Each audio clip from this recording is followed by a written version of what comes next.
Alina Merino Kirilenko, docente, investigadora de la Universidad Pública, miembro del Observatorio de Energía, Ciencia y Tecnología, uno de los centros de estudio tanques de pensamiento asociados a Nodal.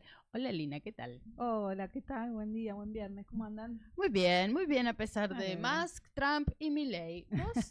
¿Cómo estás? No le peguen a Musk, por favor. No hay que pegarle ahora. No, pero no, si es el ñoqui más importante del mundo, digo, el multimillonario más importante del mundo. Él es brillante, se lo ha ganado, ha sabido hacer el negocio, es un tipo con grandes ideas. No, que sabe negociar, no me cabe ninguna duda. ¿Con la de quién? Con la tuya.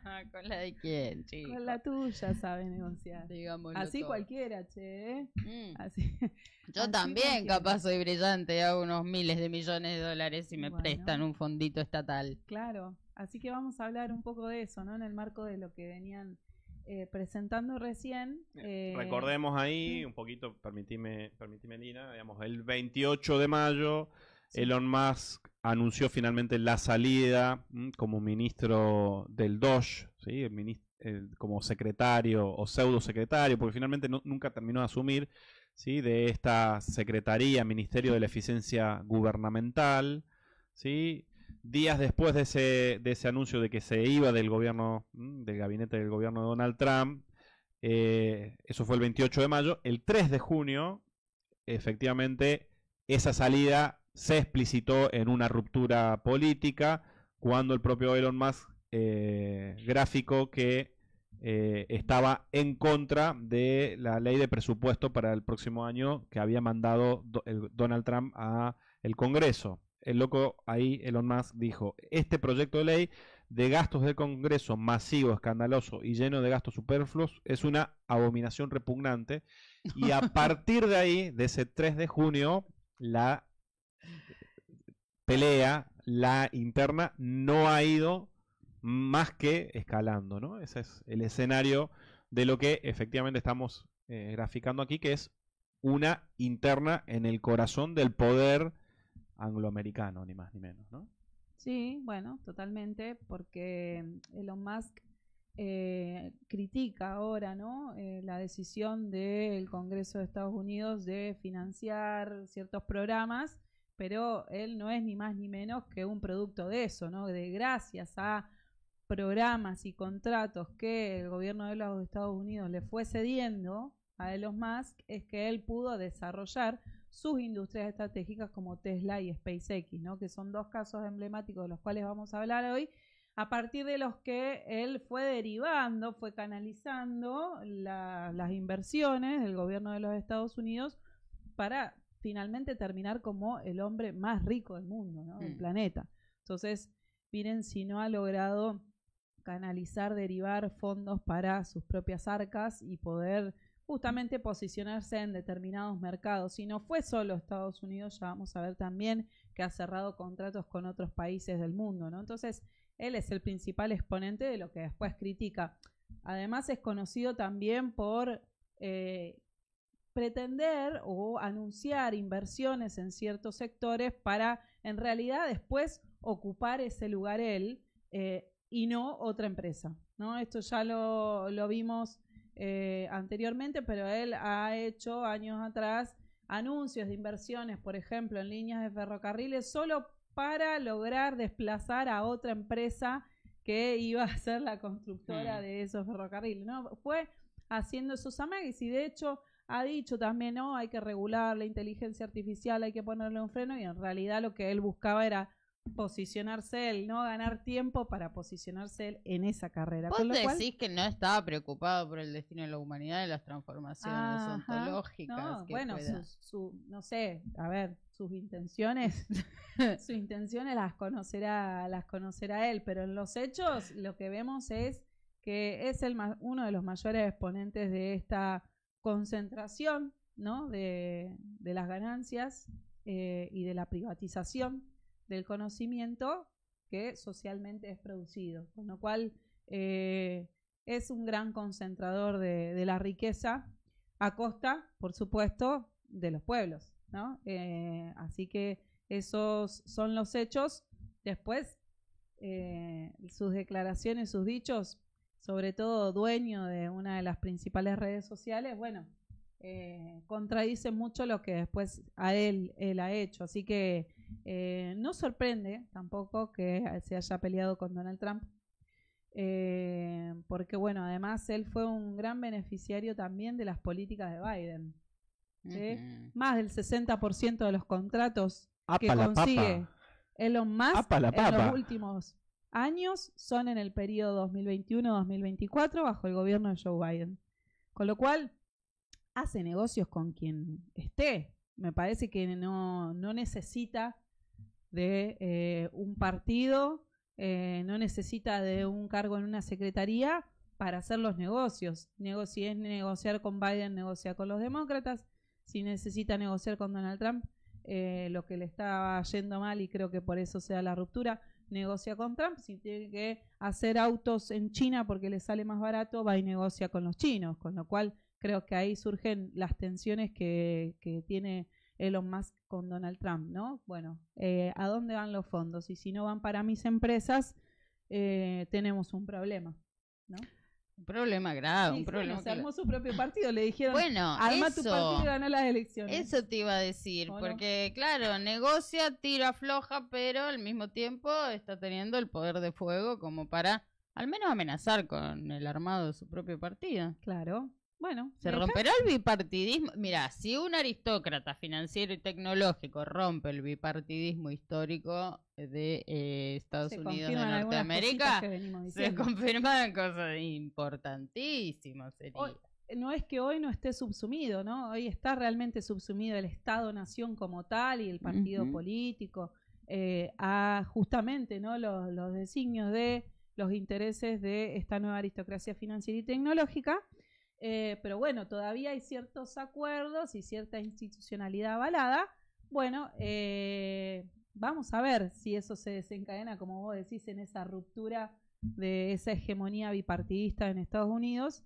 Pero bueno, al menos no solo amenazó, sino que avanzó en ese sentido, ¿no? Y bueno, después harán las alianzas que crean necesarias. Ninguna de las dos opciones es una salida favorable a las grandes mayorías, así que así lo vemos, pero bueno, atentos a esos movimientos. Si quieren, empezamos un poquito sobre la columna más propia de hoy. Ya has empezado, sí, nada más que estabas ahí. Golpeando en preguntas nomás, pero bueno, molestándote con preguntas. Pero un poco, claro, para ir haciendo un hilo conductor, pero hoy lo que queremos hablar es, bueno, así como llegó Elon Musk a ser quien es hoy, los magnates de las industrias tecnológicas han sabido entender el modelo mediante el cual funciona el capitalismo, básicamente, y llevarlo a su máxima expresión, como vamos a ver hoy con algunos números. Así que si la producción me va preparando la primera placa, que es cuánto invierten los estados, ¿no? Los fondos públicos, con la tuya, en ciencia y tecnología, como para empezar a mirar algunos números. Vamos a decirlo así porque justamente lo que vamos a analizar hoy es cómo las inversiones, los riesgos, los desarrollos, los avances tecnológicos los financia, ¿no? Y los promueve el Estado a través de distintos mecanismos, y también a través de distintos mecanismos las empresas privadas se quedan con esos desarrollos, generan las mercancías que nos venden y que generan enormes ganancias cada vez mayores, ¿no? Con una acumulación de riqueza cada vez más concentrada en cada vez menos manos. Así que si podemos ver la primera placa donde vemos, quizás para entender cómo los estados invierten, ahí está, ¿no? En PBI, ¿no? En una forma de ver los datos que es cuál es el porcentaje del PBI que se destina a investigación y desarrollo en el mundo en los últimos años, podemos ver que algunos países tienen una inversión que supera el 3% de su PBI en investigación y desarrollo, liderando esta tendencia Israel, ¿no? Israel con un 6% de su PBI, según, bueno, la WIPO, que es la Organización de la Propiedad Intelectual Mundial, ¿sí? Y la OCDE, ¿sí? Con datos extraídos de esas fuentes, podemos ver que Estados Unidos, bueno, luego viene Corea del Sur, viene Suiza, bueno, vienen los países centrales, ahí tenemos más o menos 8 o 10 de los principales países que están destinando esos porcentajes del PBI. ¿Qué nos dice esto? Bueno, nos dice que las políticas públicas o el financiamiento de los estados, ¿qué preponderancia le dan, ¿no?, a la investigación y al desarrollo? ¿Sí? Entonces, ahí es que vemos el 6% del PBI de Israel, el 5% de Corea del Sur, el 3,4% aproximadamente de Suiza, otros países como Suecia, Japón, Alemania y Estados Unidos que superan el 3%.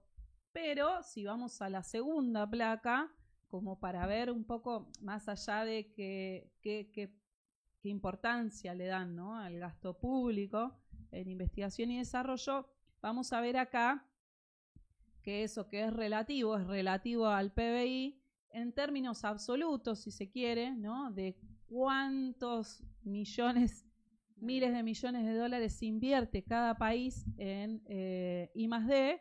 Vemos ahí sí que son Estados Unidos y China principalmente, luego Japón, Alemania y bla, quienes invierten en mayor medida en investigación y desarrollo. Esto lo que dice la OCDE es finalmente que los países que destinan mayor inversión en ciencia y tecnología son las economías más avanzadas del mundo. Y básicamente por eso son las economías más avanzadas del mundo, porque invierten en esta capacidad. Acabas de destruir con esta... Sí, iba a decir. Eso mismo. Acabas de decir que no vamos a llegar en 45 años a ser Irlanda. ¿Quiénes teníamos que ser? Alemania, qué sé yo, la destruyendo el CONICET, destruyendo las universidades públicas, destruyendo... ¿No? Acabas de destruir, con datos encima, ¿viste? Puch, con datos acaba de destruir la tesis libertaria, ¿no? Sí. Seremos potencia mundial en ese verso total. Yo no quiero ser potencia mundial, no me interesa ser imperialista, ¿sí?, vivir en un país imperialista. Pero acabas de destruir con datos duros de la realidad, que si querés ser potencia mundial, invertir en ciencia y tecnología con un Estado haciéndose cargo de la tarea. Sí, ni más ni menos. Totalmente. Lo que pasa es que, bueno, ahí hay un problema, si se quiere, una trampa, ¿sí? Que efectivamente es así. Quienes más invierten en la frontera del conocimiento, en los desarrollos, en los últimos innovaciones, bueno, promueven también sociedades desiguales, ¿sí? O, bueno, no, en el caso de China, que es quizás otro modelo, ¿sí?, está en esa carrera, en esa competencia tecnológica con Estados Unidos, en otro modelo quizás con mayores niveles de igualdad, si se quiere, y con otro modelo de participación. Pero sí es cierto que los países que más invierten en ciencia y tecnología son los más avanzados del mundo, y que el camino para avanzar en ese sentido no es el que proponen algunos gobiernos de derecha, como el gobierno de Argentina, que es el desfinanciamiento a la ciencia y la tecnología. Ahora, después podemos discutir si invierte el Estado, si invierten los privados, quiénes ganan, cuál es la mejor relación, vínculo más fructífero entre el privado y el público, ¿no? Y quién hace uso de esa tecnología que desarrolla tanto el privado como el público. Bueno, ahí podemos discutir también, porque eso por supuesto, ¿no?, es lo que decimos, este modelo, esta teoría de Harvey, que es la acumulación por desposesión, ¿sí? Es la humanidad genera conocimiento, genera saberes, genera tecnología, genera innovación, pero la privatización de ese conocimiento, ¿sí?, es lo que permite que solo queden las ganancias en pocas manos, ¿no? Y no solo hablamos de ganancias y de riquezas, sino también justamente de condiciones de vida. Entonces, un poco también está bueno para pensar en eso que Harvey plantea desde el planteo de Marx en los Grundrisse, ¿no?, cuando habla de la acumulación originaria, que es lo que da origen, ¿no?, al capitalismo, luego de un sistema feudal, ¿no?, que es, bueno, cercamos la tierra, privatizamos los medios de producción, ¿no?, y le pagamos a cada uno según su fuerza de trabajo, ¿no? Un salario para que sobreviva y se reproduzca. Bueno, en esa teoría es que Harvey plantea la acumulación por desposesión, ¿no?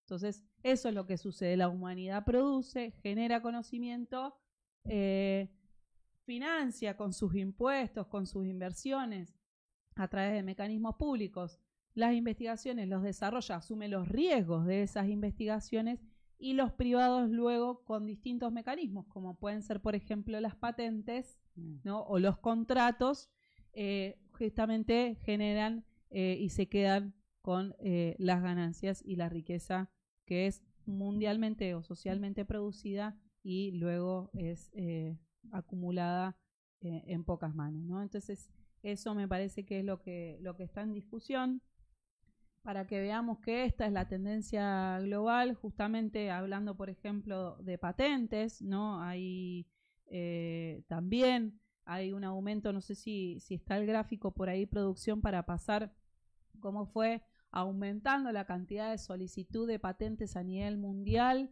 desde las últimas décadas, ¿no? Llegando a estos años a alcanzar casi 3,5 millones de solicitudes de patentes. Estamos hablando de el pedido de, bueno, justamente registrame este conocimiento. Registrar un conocimiento, ¿no?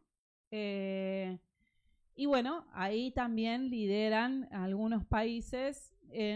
Ese es un poco para charlar después. Esto es más sobre la ciencia y la tecnología en nuestro Yo igual país. mientras vos hablabas, yo pensaba, viste que el mensaje de la clase dominante, de las distintas expresiones oligárquicas, elitistas, en cualquiera de nuestros países, es en contra de las políticas sociales. El mensaje es: no tenemos por qué bancar a planeros con la guita del Estado, y entonces uno tiende a enojarse con el que tiene al lado, con el que recibe la política social, con el migrante, con el que accede al hospital público, etcétera, etcétera, ¿no? Y se crea esta dimensión de el enemigo interno es el que tenés al lado y que está recibiendo migajas del Estado. Ahora yo, chicos, chicas, estoy harta de bancar a los planeros milmillonarios con la mía. Ahí te Entonces, ¿por qué no pide discutimos? la producción, Lina, Sí. nos está pidiendo si le indiques de nuevo la placa. ¿Cuál es la...? Es un gráfico que habla sobre el patentamiento, pero si no está, no importa, No, lo comentamos. lo tenemos. La producción esta es por favor, no pongas en dale duda la tiempito producción, nada ¿eh? más. No Dale pongo en tiempito. duda, No pero me... capaz que un error mío, Vos la quizá ponendo. no. Vos la ponendo de tarado. No me quites los el lugar. materiales, no, por favor, al contrario, asumo el error si no está puesto donde tenía que estar. Ah, claro, puede estar revoleada ahí la Claro. No hay otro, está diciendo la producción. Efectivamente, bueno, asuma. No pasa nada, asumo. Bueno, pero estamos en una sociedad del conocimiento donde el patentamiento, el registro de los Es uno de los avances y las innovaciones es uno de los mecanismos por los cuales se cerca, ¿no?, cierto desarrollo y cierto conocimiento.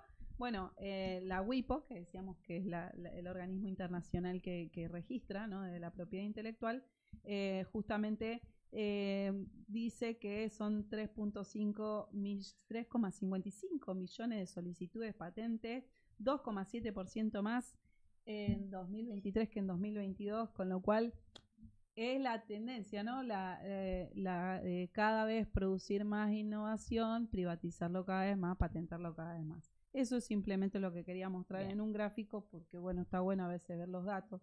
Pero después hay otro mecanismo quizás también interesante para trabajar, de privatización o de acumulación, de esto que decíamos, acumulación por disposición, que son los contratos. Ese es el mira, ahí lo encontraron. Ahí está cómo fueron las patentes. Qué bien la producción. Bueno, pero ahí está todo que se confirma. Está, solicitud de patente a nivel mundial, como fue en aumento, ¿no?, en la última década. Fíjense, se duplicaron la cantidad de solicitudes de patente, y eso habla de que a pesar de las crisis económicas, a pesar de la pandemia, o gracias a eso, ¿sí? Bueno, y el patentar, mundo claro, está derivando, ¿no?, en justamente la inversión en investigación y en desarrollo, y justamente en el patentamiento del conocimiento. Claro, y patentar conocimiento es efectivamente un elemento central de la nueva fase. Recordemos que este nuevo momento del capitalismo mundial está construido en las ramas industriales intensivas en conocimiento. O sea, eso lo que habla es que la infraestructura, el desarrollo de las fuerzas productivas está, no solo no se detiene, sino que exponencialmente va para arriba. Brutal, ¿no? Sí. Y el conocimiento, esto siempre lo dice Lucas Aguilera en Omitir Intro, el conocimiento siempre es universal.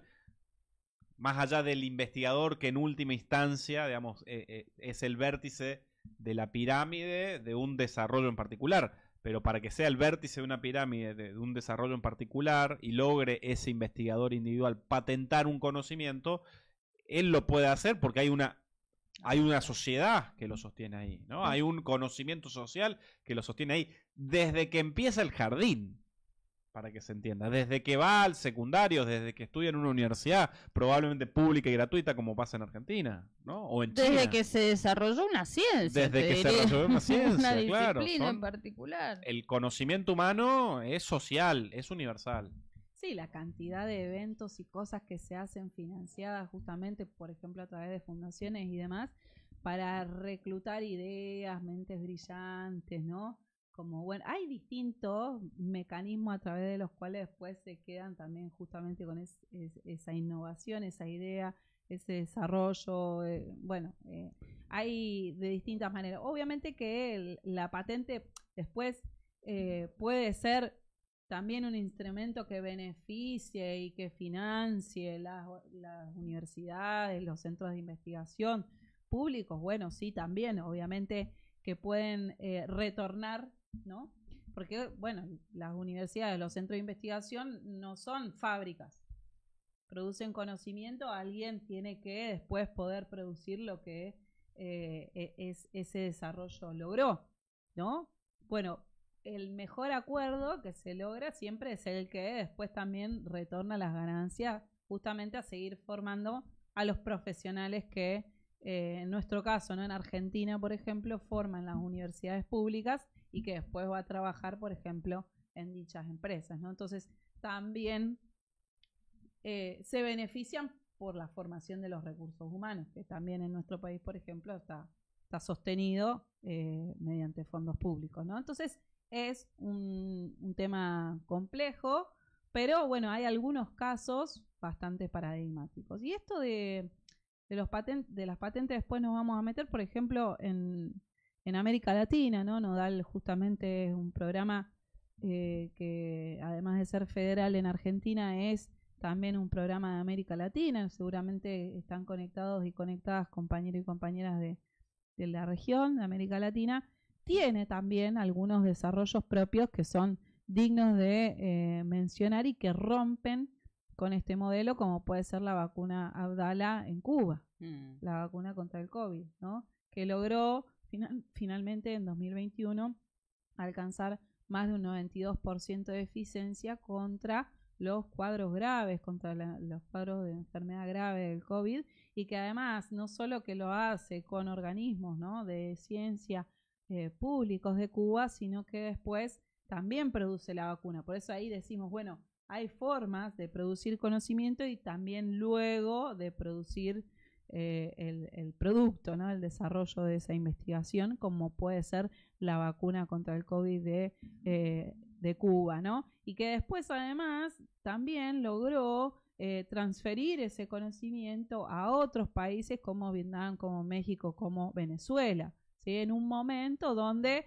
bueno, en el mundo se daban las cosas al revés. Nosotros sacamos algunas notas en ese momento y veíamos, bueno, no sé, el Estado alemán financiaba el desarrollo de la vacuna de AstraZeneca, pero sí, después la que vendía la vacuna era AstraZeneca. El que se quedaba con las ganancias de esa vacuna era el laboratorio farmacéutico, ¿no? Entonces, con la tuya hacían el desarrollo, pero después te vendían la vacuna. Y vimos también, ¿no? Como y si no tenías para comprarla, te moría, fin. Y se beneficiaron, la vacuna llegó antes, ¿a qué países, no? ¿A quiénes les llegó antes la vacuna en un contexto de incertidumbre, muerte, ¿no? Enfermedad, cuarentena, aislamiento? Bueno, les llegó justamente, ¿no? A los que los laboratorios privados, Pfizer, AstraZeneca y demás, decidían que iban a hacer negocios, ¿no? Entonces, me parece que está bueno el caso de Abdala de Cuba para decir, bueno, otra manera de hacer las cosas es posible. En eso Faro total es Cuba, ¿no? El faro, nuestro horizonte, nuestro norte es Cuba, que pese al bloqueo, que pese a las sanciones económicas, logró desarrollar una vacuna y ponerla a disposición de la humanidad, ¿no? Y eso es interesante. Hay otros ejemplos en América Latina, para hablar, por ejemplo, de inteligencia artificial, que siempre lo mencionamos.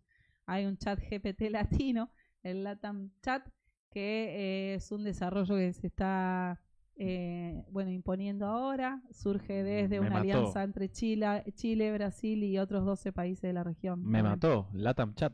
Sí, LATAM Chat. Miren, yo también me acuerdo del software libre que se desarrolló aquí en la Argentina con conocimiento nacional, también de la mano de el plan de gobierno, la entrega de computadoras, todo eso.